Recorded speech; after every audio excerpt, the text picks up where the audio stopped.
Good afternoon, I'm Shania and this is One News Now. Some residents of Siargao will be spending Christmas by the roadside or in temporary shelters after Typhoon Odette destroyed their homes. Here's the report. Some residents chose to return to Siargao despite the devastation caused by Typhoon Odette. Among them is Nanay Mila, a Del Carmen resident who built a shack by the roadside with her kids and grandkids. This is where they will spend the holidays. Dito kami titira, pisan wala kaming bahay. Dito lang kami, ma'am. Sa bahay namin, basta magkasama kami. Ang mga anak, mga apo. Dito lang, bisa maliit lang anak mo, payag. Basta magkasama kami lahat. This is Siargao days after Odette's onslaught. No lights except from passing vehicles and those with generator sets. The once vibrant island is almost unrecognizable now, with hundreds of coconut trees gone. Residents say Odette is the worst typhoon to hit the island since 1984. With homes wiped out, some use the fallen trees to build temporary shelters. It's that or staying in jam-packed evacuation centers. Hindi naman pwede po na sa evacuation magsiksikan po kasi doon Kasi napakaraming tao po. Kaya gagawa talaga tayo ng paraan. Actress Nadine Lustre returned to Siargao to donate solar panels and relief goods. The people here in Malinao can use so that they could charge gadgets, their phones, lights or anything that would need power. Phones will be useful to use as lights. Meanwhile, Surigao del Norte Representative Bingo Matugas refuted allegations that the LGU is blocking donations for victims. Walang po naghaharang ng relief goods. Kahit sinong private group na magtumulong, wala kaming it's a matter of recording saka organization yung malagay yung system saka organization para hindi magulo, lahat makatanggap. Besides electricity, the LGU is also prioritizing the restoration of access to potable water. This is after the reported outbreak of diarrhea in the area. For now, residents are just trying to get by, holding on to hope that they can once again get back on their feet come 2022. Reporting for News 5, Jen Calimon, We Are One News.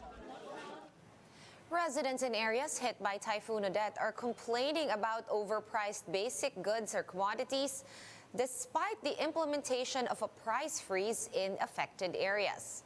Mobile journalist Pamela Vasquez with the report. A week after Typhoon Odette devastated several regions in Visayas and Mindanao, food, water, and fuel supply remain scarce. And now there are reports people are taking advantage by selling water and fuel for double or even triple regular price. Siargao tourist guide Mark Anthony Lim says gasoline is being sold from 100 to 150 pesos per bottle at this point. Napabili ako ng gas na 120 sa bote. Pero wala ka na magagawa kasi wala ka ng gas. Siargao is one of the areas that bore the brunt of Odette, with officials estimating up to 90% of the population were impacted. Lim says relief goods have come in, but it's still not enough. Kung halimbawa, bibili ka ng bigas, di ka bibigyan. Kahit tubig man lang o pagkain na relief goods, okay na. On Facebook, dozens of people are complaining about overpriced basic necessities. Like this photo of 500 milliliter water bottles being sold for 60 pesos. Normally, it's just 10 to 15 pesos a piece. In other typhoon-stricken areas like Cebu, a gallon of mineral water is being sold for as much as 130 pesos. This is despite the price freeze imposed on basic necessities after President Duterte placed regions 4B, 6, 7, 8, 10, and 13 under a state of calamity. The Department of Trade and Industry has already instructed its consumer protection groups and regional offices to go after profiteers. We are advising them, submitingin yung government sa inyo. So let's not take advantage of the situation kasi mahirap na nga, papahirapin pa. The Energy Department has also issued a warning.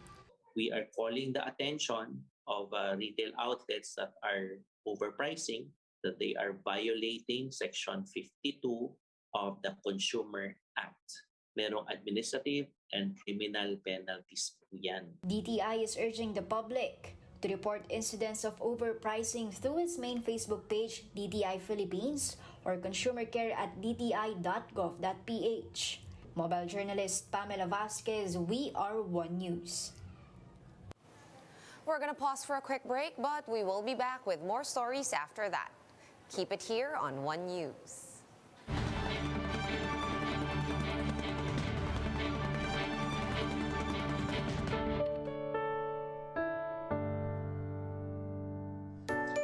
Hello po, this is Billy Crawford. Bayanihan ang kailangan. Kung meron po kayong maibabahagi, please share or donate to the victims of Typhoon Odette. Tubig, pagkain, whatever is necessary. Sama-sama at tulong-tulong pa rin tayo na tuloy pa rin ang Pasko. Ito ang tunay na bayanihang Pilipino. May God bless everyone at sana po nasa mabuting kalagayan tayong lahat. Ako po sa Bayani Agbayani, ako po ay nagdarasal sa ating Panginoong Diyos, nagabayan ang mga biktima ng Bagyong Odette. Bayanihan po ang kailangan. Kung ano man po ang mai-share natin, ipadalala po natin kagad sa mga biktima ng Typhoon Odette. Kailangan po nila ang tulong natin. Wala pong tutulong sa kapwa Pilipino, kundi ang kapwa Pilipino. Please po, tumulong po tayo. Tuloy pa rin po ang Pasko. Ito ang tunay na bayanihang Pilipino. Merry Christmas. God bless po sa inyong lahat. Hirap na hirap ang sambayanan na makamtan ang kapayapaan at kasaganahan na inaasam-asam.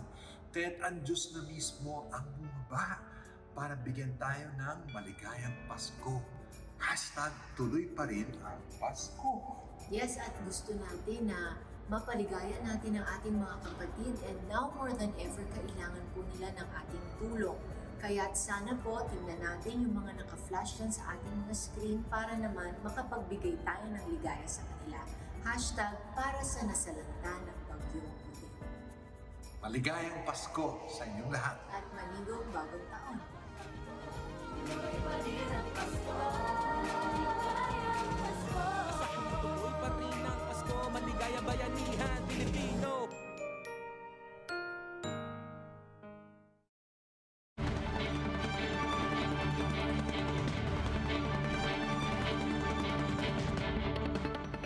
You're back on One News Now. I'm Sean Yao. The death toll from Typhoon Odette has climbed to 326, according to the NDRRMC. 58 persons are still missing, while more than 600 people were injured. Around 870,000 families, or more than 3 million individuals, were affected by the typhoon.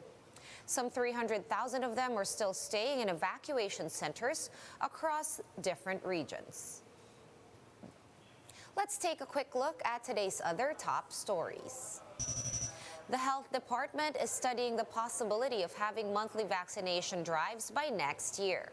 The DOH says this will be dependent on whether it will be logistically possible to mount monthly mass inoculations. 16 million people have received their jabs during the first 2 rounds of the national vaccine drive. The Octa Research Group has reported an uptick in COVID-19 positivity rate in Metro Manila in the last few days. The group says this may be because of the looser restrictions this holiday season, although they said that it is still too early to know for sure. Metro Manila also topped the list of regions with the most number of new cases on Thursday. And in weather, the low-pressure area off the coast of Mindanao has dissipated into a cloud cluster. Because of this, Pag-asa says a generally fair weather is expected on Christmas Eve and the next few days. However, some parts of Mindanao may still experience light rains because of the Intertropical Convergence Zone, or ITCZ. For more updates, visit News 5, The Philippine Star, and Business World online. Visit our website, onenews.ph, for more in-depth analysis. You can also catch One News on the Signal Play app. Register for a free account at www.signalplay.com and stream One News live anytime, anywhere. Masks on, wash hands, and stay safe, Philippines. I am Sean Yao. We are One News.